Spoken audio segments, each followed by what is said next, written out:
37 verses, and it is divided into two parts. The first part is from verses 1 to 18. It explains about Nebuchadnezzar's second dream, and verses from 19 to 37 explains Daniel explaining the dream. Verses 1 onwards. King Nebuchadnezzar sent the following message to the people of all nations, races, and languages in the world. Greetings. Listen to my account of the wonders and miracles which the Supreme God has shown me. How great are the wonders God shows us. How powerful are the miracles he performs. God is king forever. He will rule for all time. I was living comfortably in my palace, enjoying great prosperity, but I had a frightening dream and saw terrifying visions while I was sleeping. I ordered all the royal advisors in Babylon to be brought to me so that they could tell me what the dream meant. Then all the fortune tellers, magicians, wizards, and astrologers were brought in, and I told them my dream, but they could not explain it to me. Then Daniel came in. He is also called Belteshazzar, after the name of my God. The spirit of the holy gods is in him. So I told him what I had dreamt. I said to him, Belteshazzar, chief of the fortune tellers, I know that the spirit of the holy gods is in you, and that you understand all mysteries. This is my dream. Tell me what it means. While I was asleep, I had a vision of a huge tree in the middle of the earth. It grew bigger and bigger until it reached the sky and could be seen by everyone in the world.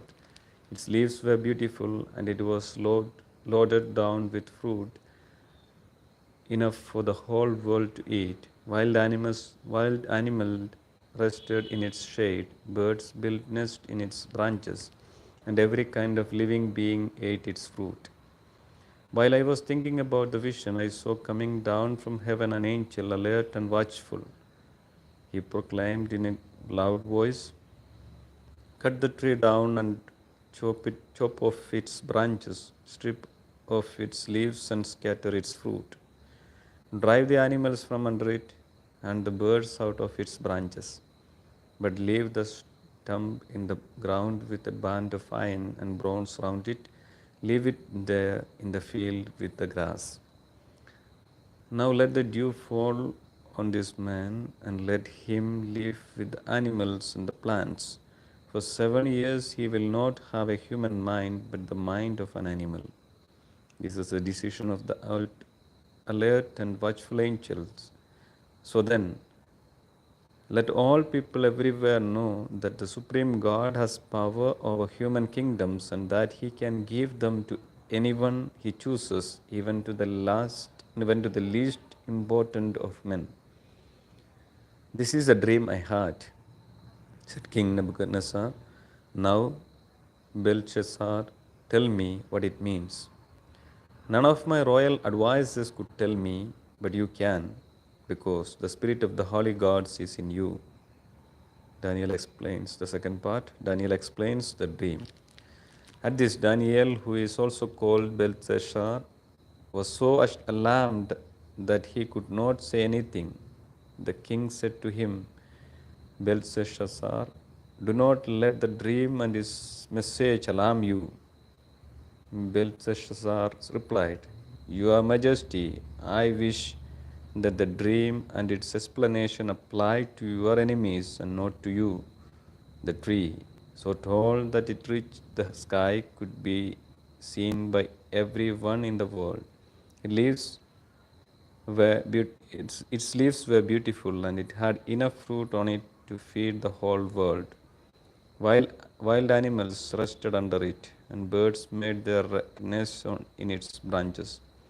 Your Majesty, you are the tree, tall and strong. You have grown so great that you reach the sky, and your power extends over the whole world. While Your Majesty, while leaving the stump in the ground.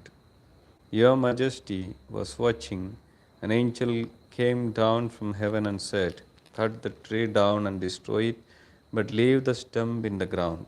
Wrap a band of iron and bronze round it, and leave it there in the field with the grass. Let the dew fall on this man, and let him live there with the animals for 7 years. This then is what it means, Your Majesty, and this is what the Supreme God has declared will happen to you. You will be driven away from human society and will live with wild animals. For 7 years you will eat grass like an ox and sleep in the open air, where the dew will fall on you. Then you will admit that the Supreme God controls all human kingdoms and that He can controls all human kingdoms and that He can give them to anyone He chooses. The angel ordered the stump to be left in the ground. This means that you will become king again when you acknowledge that God rules all the world.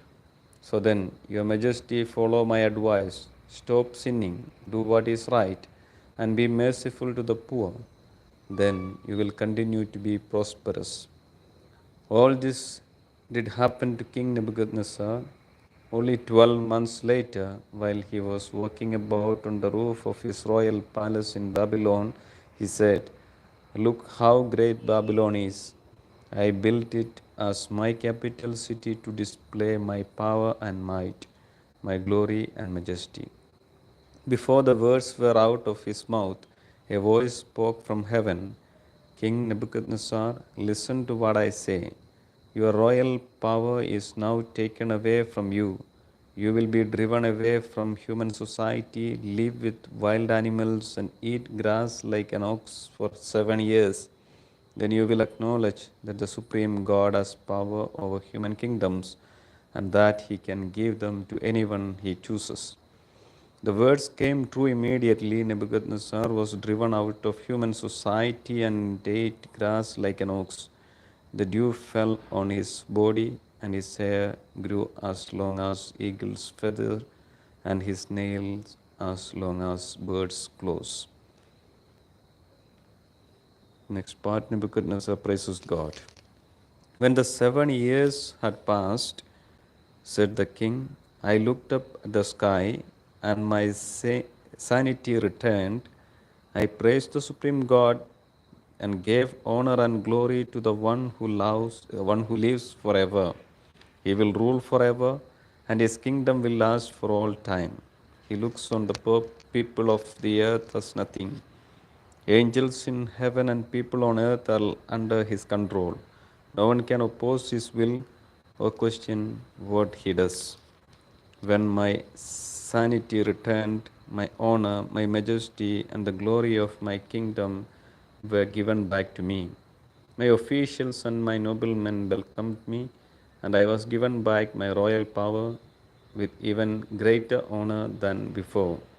And now I, Nebuchadnezzar, praise, honor, and glory the King of heaven. Everything he does is right and just, and he can humble anyone who acts proudly.